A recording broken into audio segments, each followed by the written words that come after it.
대형 중장비들이 굉음을 내며 땅속 깊이 터널을 만들어냅니다. 대천항에서 원산도까지 6.9km를 바닷속으로 터널을 내는 공사입니다. 이 해저터널은 바다 수면에서 80m 아래로 상행과 하행 두 개의 터널로 건설되고 있습니다. 지금까지 대천항 쪽에서 1.5km, 원산도 쪽에서 3.5km를 동시에 파들어와 1.9km만 더 파면 터널이 서로 만나게 됩니다. 육상에서 일반 도로 터널에 적용하는 나튼 공법이랑 같은 공법을 적용하고 있는데요. 그 바다 밑이라는 특성을 살려서 그 침투수 방지를 위해서 많은 그 보강 작업을 실시하고요. 원산도에서는 다시 태안 안면도 영목항까지 연륙교가 만들어집니다. 현재 주탑 2개가 세워져 51%의 공정률을 보이고 있습니다.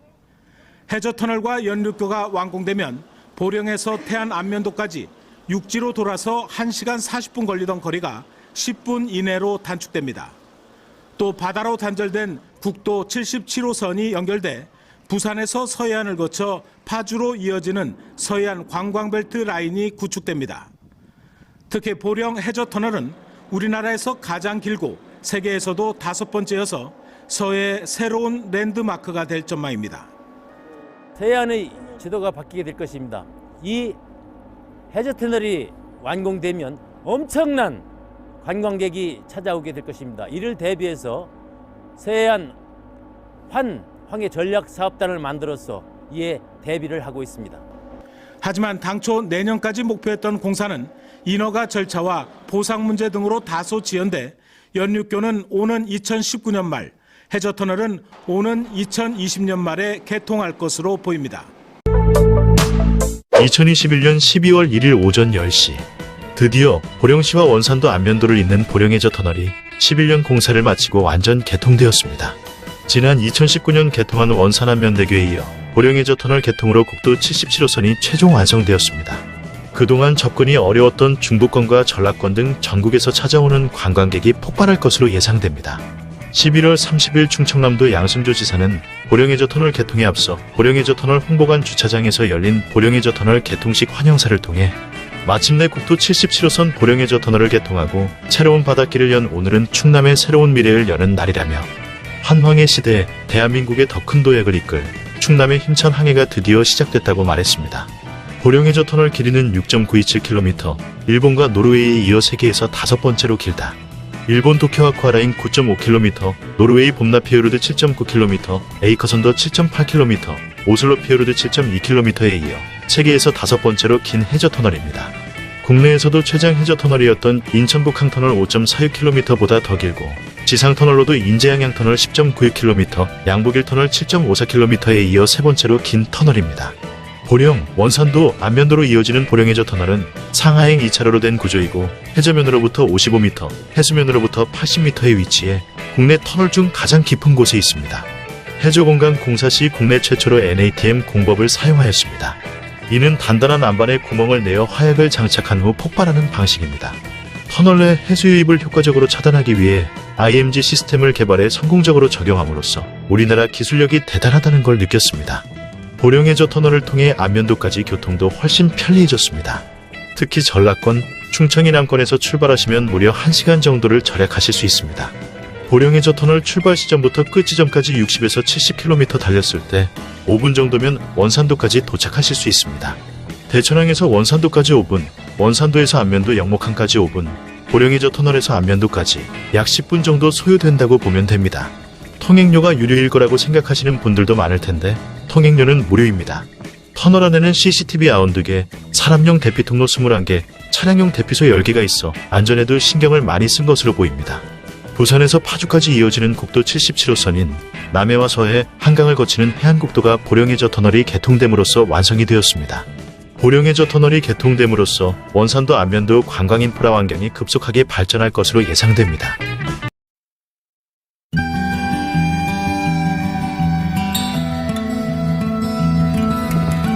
여기가 안면도 원산도 김옥성 장로 별장이라고 하는 별장 원중학교 학교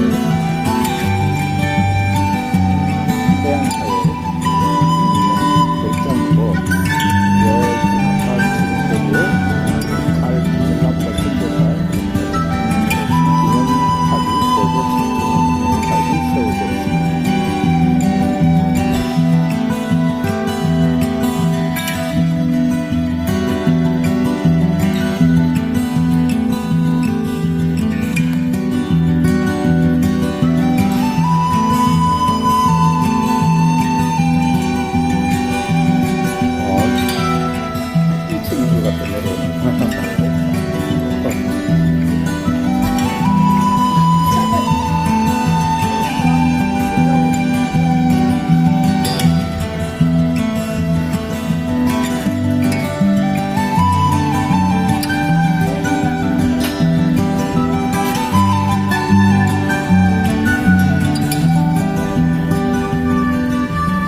2021년 12월 1일 오전 10시 드디어 보령시와 원산도 안면도를 잇는 보령해저 터널이 11년 공사를 마치고 완전 개통되었습니다. 지난 2019년 개통한 원산 안면대교에 이어 보령해저 터널 개통으로 국도 77호선이 최종 완성되었습니다. 그동안 접근이 어려웠던 중부권과 전라권 등 전국에서 찾아오는 관광객이 폭발할 것으로 예상됩니다. 11월 30일 충청남도 양승조 지사는 보령해저 터널 개통에 앞서 보령해저 터널 홍보관 주차장에서 열린 보령해저 터널 개통식 환영사를 통해 마침내 국도 77호선 보령해저 터널을 개통하고 새로운 바닷길을 연 오늘은 충남의 새로운 미래를 여는 날이라며 한황의 시대에 대한민국의 더 큰 도약을 이끌 충남의 힘찬 항해가 드디어 시작됐다고 말했습니다. 보령해저 터널 길이는 6.927km, 일본과 노르웨이에 이어 세계에서 5번째로 길다. 일본 도쿄 아쿠아라인 9.5km, 노르웨이 봄나피오르드 7.9km, 에이커선더 7.8km, 오슬로 피오르드 7.2km에 이어 세계에서 5번째로 긴 해저 터널입니다. 국내에서도 최장 해저 터널이었던 인천 북항터널 5.46km보다 더 길고 지상 터널로도 인제양양 터널 10.96km, 양북일 터널 7.54km에 이어 세 번째로 긴 터널입니다. 보령, 원산도, 안면도로 이어지는 보령해저 터널은 상하행 2차로로 된 구조이고 해저면으로부터 55m, 해수면으로부터 80m에 위치해 국내 터널 중 가장 깊은 곳에 있습니다. 해저공간 공사 시 국내 최초로 NATM 공법을 사용하였습니다. 이는 단단한 안반에 구멍을 내어 화약을 장착한 후 폭발하는 방식입니다. 터널 내 해수 유입을 효과적으로 차단하기 위해 IMG 시스템을 개발해 성공적으로 적용함으로써 우리나라 기술력이 대단하다는 걸 느꼈습니다. 보령해저 터널을 통해 안면도까지 교통도 훨씬 편리해졌습니다. 특히 전라권, 충청이 남권에서 출발하시면 무려 1시간 정도를 절약하실 수 있습니다. 보령해저 터널 출발 시점부터 끝 지점까지 60에서 70km 달렸을 때 5분 정도면 원산도까지 도착하실 수 있습니다. 대천항에서 원산도까지 5분, 원산도에서 안면도 영목항까지 5분, 보령해저 터널에서 안면도까지 약 10분 정도 소요된다고 보면 됩니다. 통행료가 유료일 거라고 생각하시는 분들도 많을 텐데 통행료는 무료입니다. 터널 안에는 CCTV 92개, 사람용 대피통로 21개, 차량용 대피소 10개가 있어 안전에도 신경을 많이 쓴 것으로 보입니다. 부산에서 파주까지 이어지는 국도 77호선인 남해와 서해, 한강을 거치는 해안국도가 보령해저 터널이 개통됨으로써 완성이 되었습니다. 보령해저 터널이 개통됨으로써 원산도 안면도 관광인프라 환경이 급속하게 발전할 것으로 예상됩니다.